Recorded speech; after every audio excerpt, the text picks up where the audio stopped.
Indahnya Islam dengan segala macam solusi kehidupan yang dijelaskan di Al-Quran dan Al-Hadis, termasuk jika kita sedang sakit.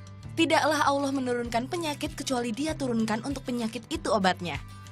Hadis riwayat Bukhari.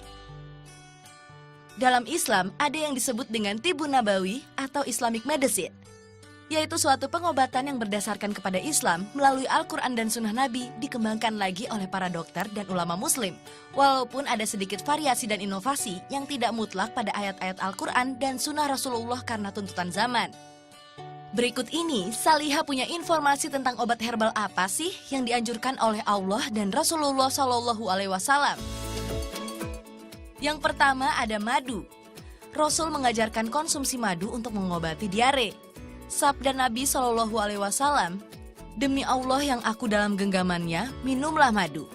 Malaikat akan memohon rahmat pada penghuni rumah yang ada madu di dalamnya. Jika seseorang makan madu, 1000 obat masuk ke perutnya dan 1.000.000 penyakit keluar darinya."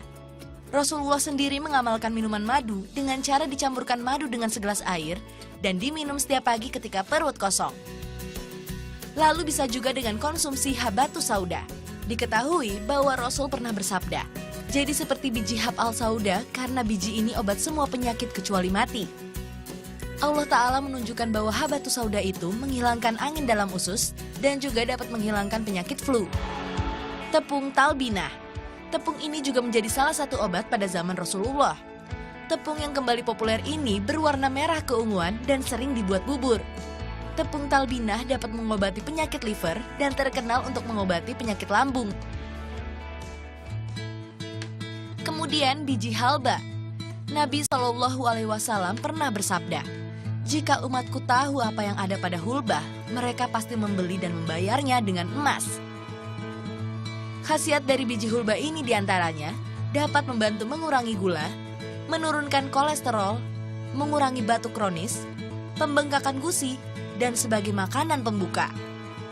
Buah tin juga sangat bermanfaat bagi umat manusia seperti yang dijelaskan dalam surah At-Tin, di mana Allah telah bersumpah atas nama buah tin dan buah zaitun.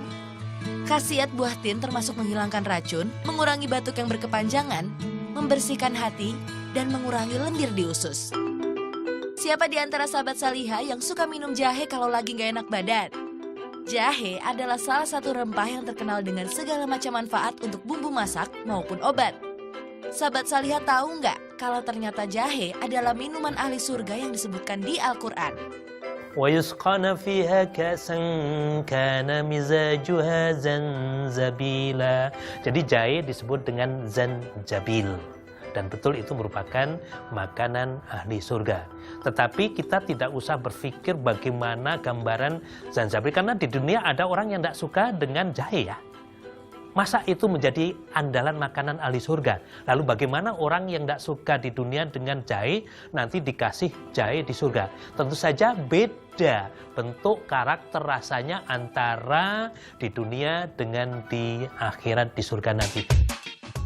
Selain obat herbal, Islam juga menganjurkan kita untuk melakukan pengobatan yang bersifat tindakan atau terapan, seperti pijat refleksi dan bekam. Nah, bekam belakangan ini adalah salah satu pengobatan yang terkenal ya sahabat Salihah.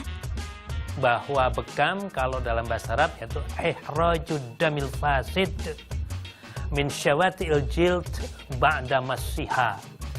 Mengeluarkan darah kotor ya, yang rusak dari permukaan kulit yang tipis setelah mengekopnya. Ya, itu sekali lagi definisi yang dibuat oleh para ulama kita terdahulu, belum melakukan dengan pendekatan penelitian.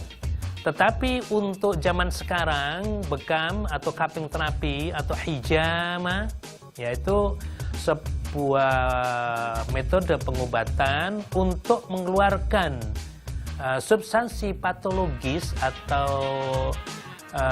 causative pathological substances, ya, unsur-unsur partikel-partikel sampah yang tidak baik dari dalam tubuh dengan cara cupping dan insisi atau skarifaksi tipis sekali pada kulit tersebut. Pada satu aspek yang menyebabkan penyakit, maka yang pertama bersifat preventif, yang kedua bersifat kuratif. Bagi orang yang sehat, Dibekam tentu saja akan baik sekali. Karena apa? Menjadikan tubuh menjadi at-tawazun, homeostatis, berimbang. Ya. Sehingga homeostatis pasca bekam itu lebih baik daripada homeostatis alami sebelum dibekam. Karena apa? Substansi-substansi patologis yang bisa menimbulkan penyakit tadi dikeluarkan dari tubuh. Entah apapun bentuknya.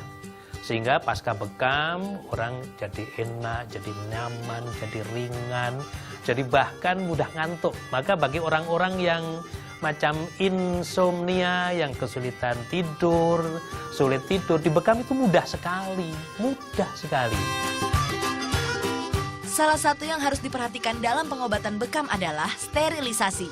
Bekam kalau dilakukan sembarangan, contohnya menggunakan alat yang tidak steril, akan menyebabkan infeksi atau penularan penyakit dan virus dari satu orang ke orang lain. Berarti harus selektif ya sahabat Salihah dalam hal memilih tempat bekam.